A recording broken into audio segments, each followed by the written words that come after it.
हरिस्तोत्रम्। जगज्जालपालं कचत्कण्ठमालं शरच्चन्द्रभालं महादैत्यकालं नभोनीलकायं दुरावारमायं सुपद्मासहायं भजेऽहं भजेऽहम्। सदाम्भोधिवासं गलत्पुष्पहासं जगत्सन्निवासं शतादित्यभासं गदाचक्रशस्त्रं लसत्पीतवस्त्रं हसच्चारुवक्त्रं भजेऽहं भजेऽहम्। रमाकण्ठहारं श्रुतिव्रातसारं जलान्तर्विहारं धराभारहारं चिदानन्दरूपं मनोज्ञं स्वरूपं घृतानेकरूपं भजेऽहं भजेऽहम्। जराजन्महीनं परानन्दपीनं समाधानलीनं सदैवानवीनं जगज्जन्महेतुं सुरानीककेतुं त्रिलोकेकसेतुं भजेऽहं भजेऽहम्। कृतान्मानगानं खगाधीशयानं विमुक्तेर्निदानं हरारातिमानं स्वभक्तानुकूलं जगद्वृक्षमूलं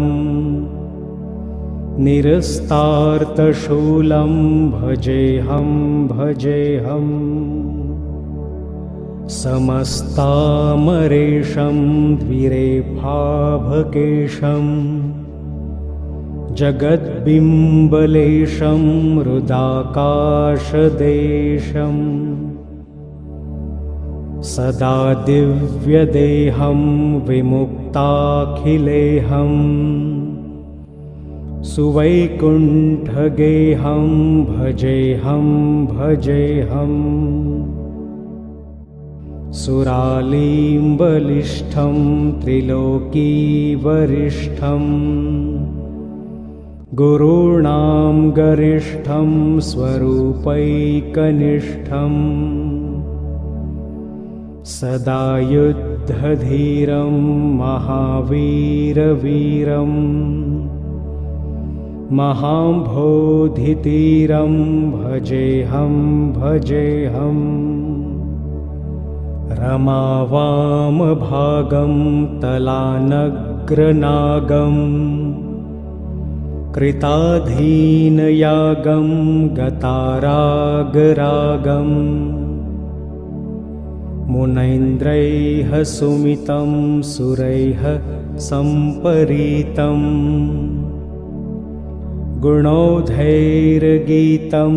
भजेऽहं भजेऽहम्। फलश्रुति इदं यस्तु नित्यं समाधाय चित्तं पठेदष्टकं कण्ठहारं मुरारे स विष्णोर्विशोकं ध्रुवं याति लोकं जराजन्मशोकं पुनर्विन्दतेनो। इति श्रीमत्परमहंसस्वामी ब्रह्मानन्दविरचितं श्रीहरिस्तोत्रं सम्पूर्णम्। हरिस्तोत्रम्। जगज्जालपालं कचत्कण्ठमालं शरच्चन्द्रभालं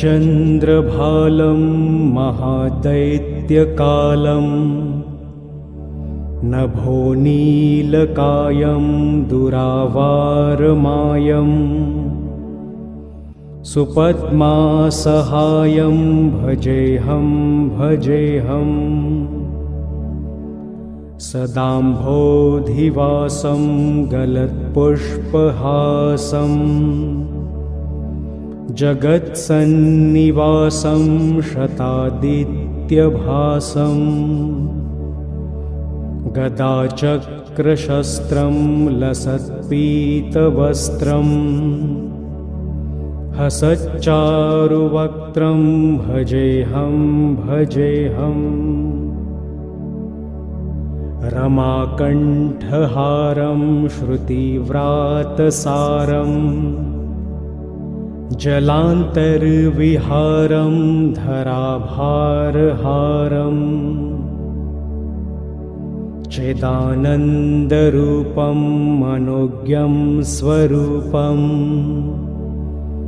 घृतानेकरूपं भजेऽहं भजेऽहम् जराजन्महीनं परानन्दपीनं समाधानलीनं सदैवानवीनं जगज्जन्महेतुं सुरानीककेतुं त्रिलोकेकसेतुं भजेऽहं भजेऽहम् कृतान्मानगानं खगाधीशयानं विमुक्तेर्निदानं हरारातिमानं स्वभक्तानुकूलं जगद्वृक्षमूलं निरस्तार्तशूलं भजेऽहं भजेऽहम् समस्तामरेशं द्विरेफाभकेशं जगद्बिम्बलेशं हृदाकाशदेशं सदा दिव्यदेहं विमुक्ताखिलेहं सुवैकुण्ठगेहं भजेऽहं भजेऽहम् सुरालीम्बलिष्ठं त्रिलोकीवरिष्ठं गुरूणां गरिष्ठं स्वरूपैकनिष्ठं सदा युद्धधीरं महावीरवीरं महाम्भोधितीरं भजेऽहं भजेऽहम् रमावामभागं तलानग्रनागं कृताधीनयागं गतारागरागं मुनैन्द्रैः सुमितं सुरैः सम्परीतं गुणौधैर्गीतं भजेऽहं भजेऽहम् फलश्रुति इदं यस्तु नित्यं समाधाय चित्तं पठेदष्टकं कण्ठहारं मुरारे स विष्णोर्विशोकं ध्रुवं याति लोकं जराजन्मशोकं पुनर्विन्दते नो इति श्रीमत्परमहंसस्वामिब्रह्मानन्दविरचितं श्रीहरिस्तोत्रं सम्पूर्णम्। हरिस्तोत्रम्। जगज्जालपालं कचत्कण्ठमालं शरच्चन्द्रभालं महादैत्यकालं नभोनीलकायं दुरावारमायं सुपद्मासहायं भजेऽहं भजेऽहम् सदाम्भोधिवासं गलत्पुष्पहासं जगत्सन्निवासं शतादित्यभासं गदाचक्रशस्त्रं लसत्पीतवस्त्रं हसच्चारुवक्त्रं भजेऽहं भजेऽहम् रमाकण्ठहारं श्रुतिव्रातसारं जलान्तर्विहारं धराभारहारम् चिदानन्दरूपं मनोज्ञं स्वरूपं घृतानेकरूपं भजेऽहं भजेऽहम् जराजन्महीनं परानन्दपीनं समाधानलीनं सदैवानवीनं जगज्जन्महेतुं सुरानीककेतुं त्रिलोकेकसेतुं भजेऽहं भजेऽहम् कृतान्मानगानं खगाधीशयानं विमुक्तेर्निदानं हरारातिमानं स्वभक्तानुकूलं जगद्वृक्षमूलं निरस्तार्तशूलं भजेऽहं भजेऽहम् समस्तामरेशं द्विरेफाभकेशं जगद्बिम्बलेशं हृदाकाशदेशं सदा दिव्यदेहं विमुक्ताखिलेहं सुवैकुण्ठगेहं भजेऽहं भजेऽहम् सुरालीम्बलिष्ठं त्रिलोकीवरिष्ठं गुरूणां गरिष्ठं स्वरूपैकनिष्ठं सदा युद्धधीरं महावीरवीरं महाम्भोधितीरं भजेऽहं भजेऽहम् रमावामभागं तलानग्रनागं कृताधीनयागं गतारागरागं मुनैन्द्रैः सुमितं सुरैः सम्परीतं गुणौधैर्गीतं भजेऽहं भजेऽहम्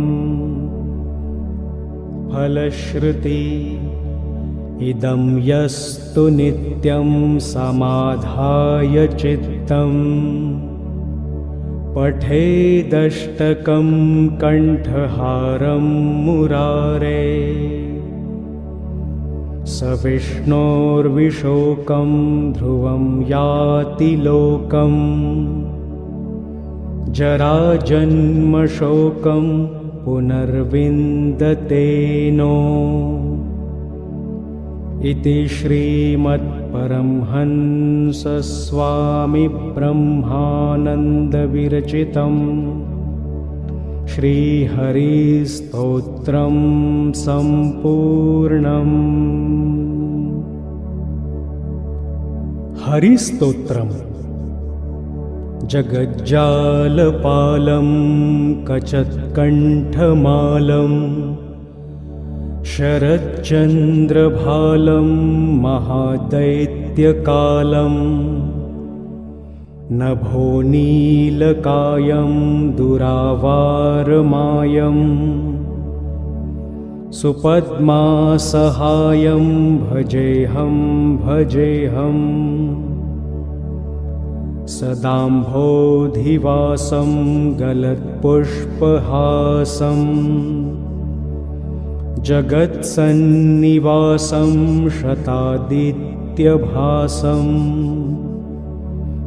गदाचक्रशस्त्रं लसत्पीतवस्त्रं हसच्चारुवक्त्रं भजेऽहं भजेऽहम् रमाकण्ठहारं श्रुतिव्रातसारं जलान्तर्विहारं धराभारहारम् चिदानन्दरूपं मनोज्ञं स्वरूपं घृतानेकरूपं भजेऽहं भजेऽहम् जराजन्महीनं परानन्दपीनं समाधानलीनं सदैवानवीनं जगज्जन्महेतुं सुरानीककेतुं त्रिलोकैकसेतुं भजेऽहं भजेऽहम् कृतान्मानगानं खगाधीशयानं विमुक्तेर्निदानं हरारातिमानं स्वभक्तानुकूलं जगद्वृक्षमूलं निरस्तार्तशूलं भजेऽहं भजेऽहम् समस्तामरेशं द्विरेफाभकेशं जगद्बिम्बलेशं हृदाकाशदेशं सदा दिव्यदेहं विमुक्ताखिलेहं सुवैकुण्ठगेहं भजेऽहं भजेऽहम्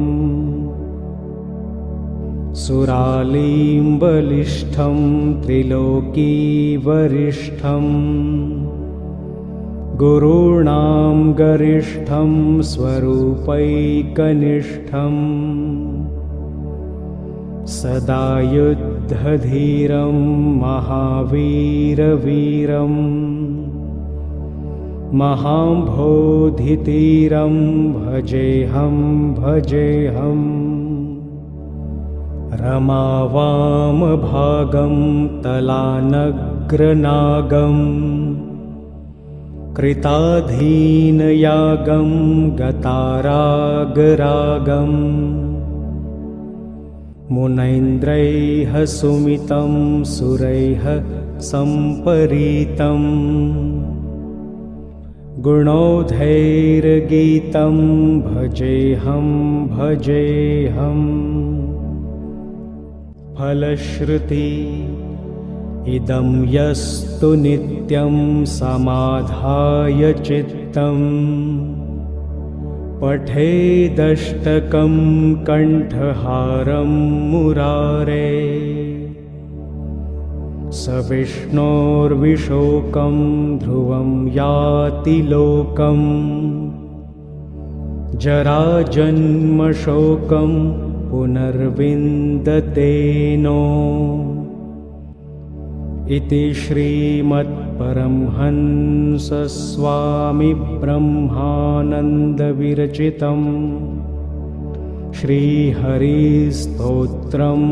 सम्पूर्णम्। हरिस्तोत्रम् जगज्जालपालं कचत्कण्ठमालं शरच्चन्द्रभालं महादैत्यकालं नभो नीलकायं दुरावारमायं सुपद्मासहायं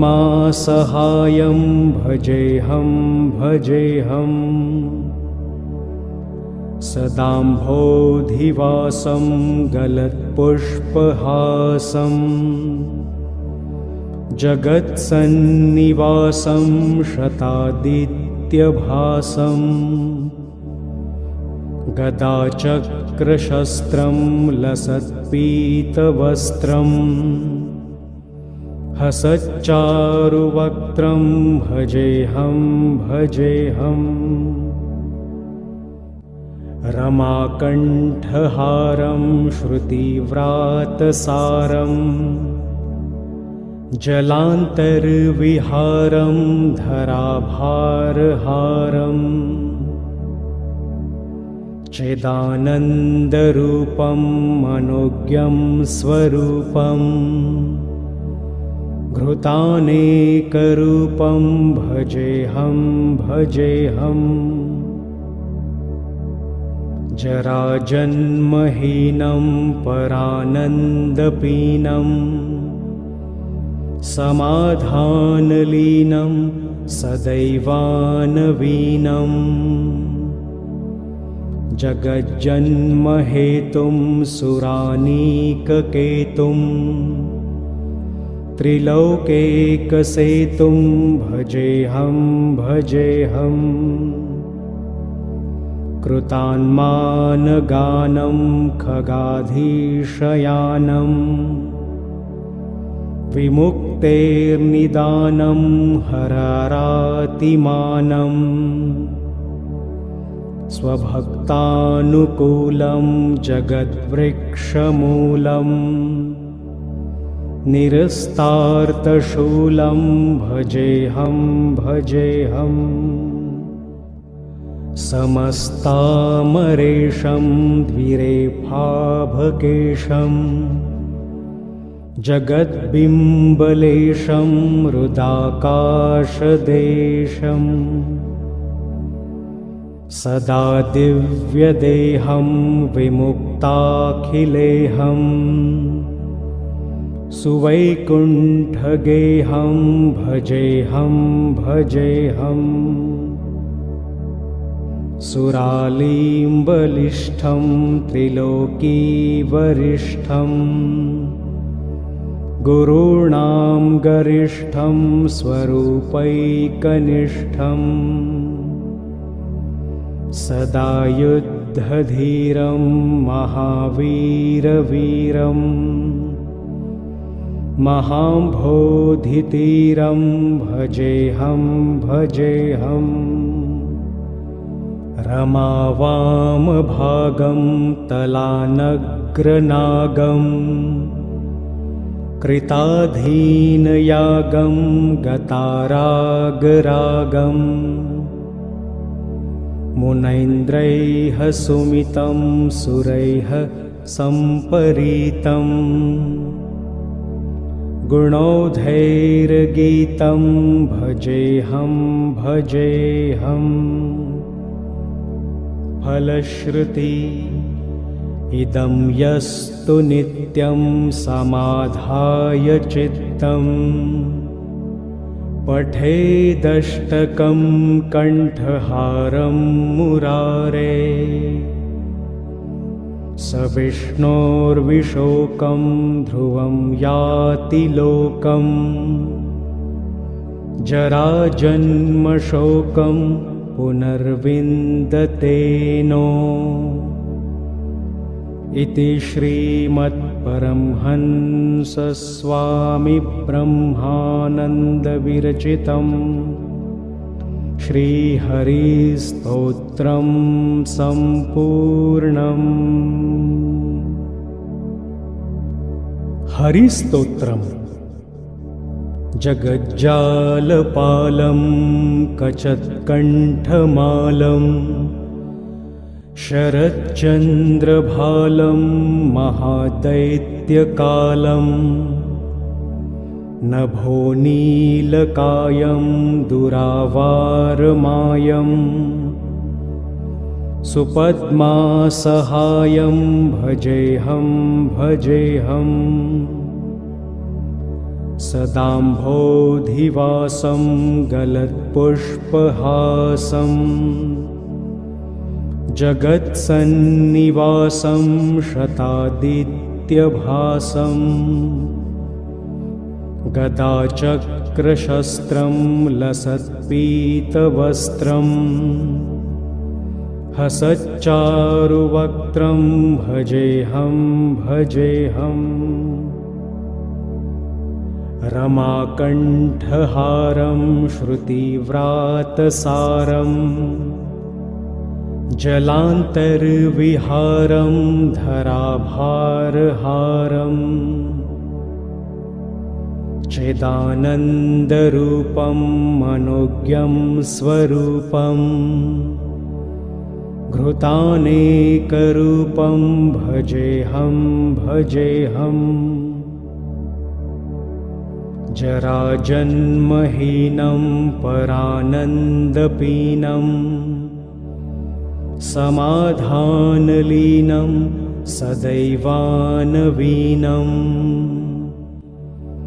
जगज्जन्महेतुं सुरानीककेतुं त्रिलोकेकसेतुं भजेऽहं भजेऽहम् कृतान्मानगानं खगाधीशयानं विमुक्तेर्निदानं हरारातिमानं स्वभक्तानुकूलं जगद्वृक्षमूलं निरस्तार्तशूलं भजेऽहं भजेऽहम् समस्तामरेशं द्विरेफाभकेशं जगद्बिम्बलेशं हृदाकाशदेशं सदा दिव्यदेहं विमुक्ताखिलेहं सुवैकुण्ठगेहं भजेऽहं भजेऽहम् सुरालीं बलिष्ठं त्रिलोकीवरिष्ठं गुरूणां गरिष्ठं स्वरूपैकनिष्ठं सदा युद्धधीरं महावीरवीरं महाम्भोधितीरं भजेऽहं भजेऽहम् रमावामभागं तलानग्रनागं कृताधीनयागं गतारागरागं मुनैन्द्रैः सुमितं सुरैः सम्परीतं गुणौधैर्गीतं भजेऽहं भजेऽहम् फलश्रुति इदं यस्तु नित्यं समाधाय चित्तं पठेदष्टकं कण्ठहारं मुरारे स विष्णोर्विशोकं ध्रुवं याति लोकं जराजन्मशोकं पुनर्विन्दतेनो इति श्रीमत्परमहंसस्वामिब्रह्मानन्दविरचितं श्रीहरिस्तोत्रं सम्पूर्णम्। हरिस्तोत्रम् जगज्जालपालं कचत्कण्ठमालं शरच्चन्द्रभालं महादैत्यकालं नभोनीलकायं दुरावारमायं सुपद्मासहायं भजेऽहं भजेऽहम् सदाम्भोधिवासं गलत्पुष्पहासं जगत्सन्निवासं शतादित्यभासं गदाचक्रशस्त्रं लसत्पीतवस्त्रं हसच्चारुवक्त्रं भजेऽहं भजेऽहम् रमाकण्ठहारं श्रुतिव्रातसारं जलान्तर्विहारं धराभारहारम् चिदानन्दरूपं मनोज्ञं स्वरूपं घृतानेकरूपं भजेऽहं भजेऽहम् जराजन्महीनं परानन्दपीनं समाधानलीनं सदैवानवीनं जगज्जन्महेतुं सुरानीककेतुं त्रिलोकेकसेतुं भजेऽहं भजेऽहम् कृतान्मानगानं खगाधीशयानं विमुक्तेर्निदानं हरारातिमानं स्वभक्तानुकूलं जगद्वृक्षमूलं निरस्तार्तशूलं भजेऽहं भजेऽहम् समस्तामरेशं द्विरेफाभकेशं जगद्बिम्बलेशं हृदाकाशदेशं सदा दिव्यदेहं विमुक्ताखिलेहं सुवैकुण्ठगेहं भजेऽहं भजेऽहम् सुरालीम्बलिष्ठं त्रिलोकीवरिष्ठं